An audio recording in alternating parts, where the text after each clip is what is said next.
The old woman's back ached as she bent over the stream, beating laundry against a smooth stone. Her village, nestled in the green folds of the mountains, was peaceful but poor. Life was a cycle of toil, and the future seemed as fixed as the ancient peaks.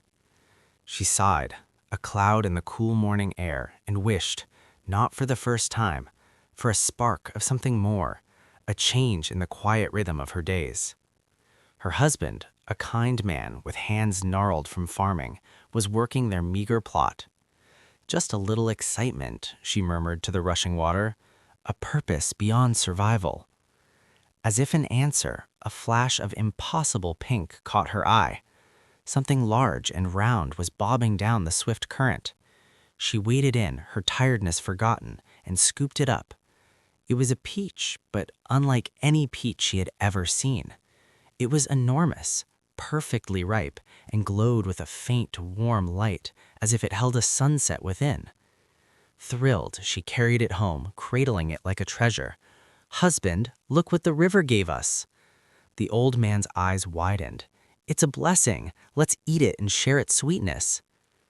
But as the old woman took a knife to the peach, it split cleanly in half of its own accord, and there, in the hollow of the stone, was not a pit, but a baby boy, bright-eyed, round-cheeked, and crying with a healthy, robust voice. They were stunned, then overjoyed. They named him Momotaro, Peach Boy, and raised him as their own. But Momotaro was no ordinary child. He grew not in the slow, steady way of village boys, but in leaps and bounds. By 15, he had the sturdy frame and quiet strength of a young man. Yet, while his friends dreamed of local festivals and village girls, Momotaro would sit on the edge of the rice paddy, gazing toward the distant, mist-shrouded peaks of Onigashima, the island of the ogres. For years, a shadow had fallen over the land. The ogres from that island would raid the coastal villages, stealing food, treasures, and sometimes even children. They were creatures of brute strength and malice, with horns, sharp claws, and skin like leather. The samurai lords, preoccupied with their own power struggles, did nothing. The villagers lived in low-grade, constant fear. One evening, as the family ate their simple meal of rice and vegetables, a neighbor burst in, breathless. "They hit the fishing hamlet to the east, took the winter grain stores, and smashed the shrine." Momotaro put down his bowl. The decision, long simmering in his heart, solidified. He looked at his foster parents, their faces etched with love and worry. "Father, mother," he said, his voice calm but resonant. "I did not come to you from a peach to live a small life. I am going to Onigashima. I will confront the ogres and end their tyranny." The old woman wept, but the old man, seeing the unshakable resolve in the boy's eyes, nodded. "You are a gift, and gifts must be used. Go." The next morning, the old woman prepared kibidango, the finest millet dumplings she could make, sweet and sustaining. She wrapped it in a cloth and pressed it into his hands. "For your journey, my son, for your strength." Momotaro set off, not with a swagger, but with a purposeful stride. The forest path was deep and quiet. Soon he heard a scuffle. A large, powerful dog with intelligent eyes stood in his path, growling low. "Halt, human! Where do you go with those delicious-smelling dumplings?" "I go to subdue the ogres of Onigashima, and I will share my food with those who aid me." The dog's ears perked up. "The ogres? They kick sand in my face and steal my bones. Give me a dumpling, and I will be your faithful companion. My nose will find their trail, and my teeth will tear at their heels." Momotaro gave him a dumpling. He ate it, and a new ferocity lit his gaze. He fell in step beside the boy. Later, in a sun-dappled clearing, a pheasant with brilliant plumage strutted before them, blocking the way. A boy, a dog, and dumplings, an odd parade. Where to? "To Onigashima, to face the ogres," answered Momotaro. The pheasant laughed, a sharp cry. "Foolish! They will pluck my feathers for fans and eat your dog for supper. But I have eyes in the sky. I can scout and peck at their eyes. A dumpling for my service?" Momotaro gave him one. The pheasant swallowed it and then flew to perch on Momotaro's straw pack, a lookout born. As they neared the coast, a large monkey swung down from the trees, chattering. "The Ogre Island? You're all going to die. They're too strong." "Strength isn't only in muscle," said Momotaro. "It is in strategy and in standing together against what is wrong. Will you join us?" The monkey, shrewd and agile, saw the truth in this. The ogres had stripped his forest of fruit trees. "Give me a dumpling, and I will use my cunning and my grip. I will scale their walls and steal their keys." Momotaro gave him the last dumpling. He ate it, and mischief glinted in his eyes. He joined the group. They were an unlikely band: the stoic, determined boy, the loyal, fierce dog, the keen-eyed, proud pheasant, the clever, nimble monkey. They bickered at first. Dog and monkey almost came to blows. The pheasant mocked the monkey's antics, but Momotaro mediated. "Our fight is not with each other. Our fight is over the sea. Our differences are our strengths."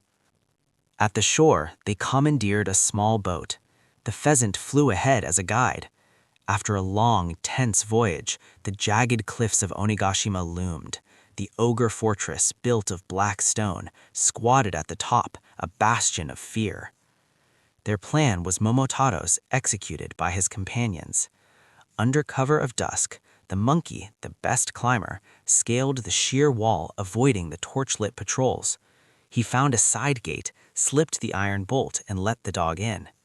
Inside the courtyard, chaos erupted. The dog lunged at ogre ankles, his growls terrifying. The pheasant dove from the darkening sky, aiming for the ogre's faces with his sharp beak, blinding and confusing them. The monkey swung from rafters, grabbing weapons and tossing them away, shrieking to create panic. While his friends created the perfect distraction, Momotaro walked straight through the main gate, now unguarded. He moved with a quiet certainty, past the brawling, confused ogres, straight into the great hall where the Ogre King, a massive brute with 3 horns, was rising from his throne, roaring in anger. "Who dares? I am Momotaro, and I have come for your surrender." The Ogre King laughed, a sound like cracking stones, and charged. But Momotaro did not flinch. He stood his ground, not with brute force, but with the unassailable force of his purpose. As the king swung a giant spiked club, Momotaro dodged not away, but inside the arc of the swing. He didn't strike to kill. He struck the pressure points on the ogre's wrist, making him drop the club. He used the ogre's own momentum, tripping him with a precise foot sweep. The ogre crashed to the floor, more stunned by the boy's fearless precision than by the fall. Around him, his warriors were subdued, tripped by the dog, harried by the pheasant, disarmed by the monkey. They saw their king bested not by a mighty army, but by a boy and his chosen allies. "Enough," bellowed the Ogre King, holding up a hand. He looked at Momotaro, panting. What do you want?" "I want you to swear an oath, to never raid our lands again, to live on this island without spreading fear, to return what you have stolen." Defeated and humbled, the Ogre King agreed. He and his ogres handed over mountains of treasure, gold, silks, jewels, plundered from countless villages. The journey home was triumphant, but the real victory wasn't in the boat laden with treasure. It was in the 4 companions, now bound by unbreakable respect. It was in the villages they passed on their return, where people emerged from their homes, hope dawning on their faces as the story spread ahead of them. When Momotaro returned to his home village, his parents wept with pride. The treasure was distributed among all who had suffered, restoring prosperity. But Momotaro knew his journey had changed him. He had left a boy from a peach and returned a man forged by purpose. The dog became the village guardian, the pheasant its watchful sentinel, and the monkey its clever protector. And Momotaro himself became a leader, a symbol that courage isn't the absence of fear, but the decision to act in spite of it. That true strength lies not in going alone, but in finding your tribe, the loyal, the keen-eyed, the clever, and uniting against the ogres in your own world, whatever form they may take. He learned the final, real lesson.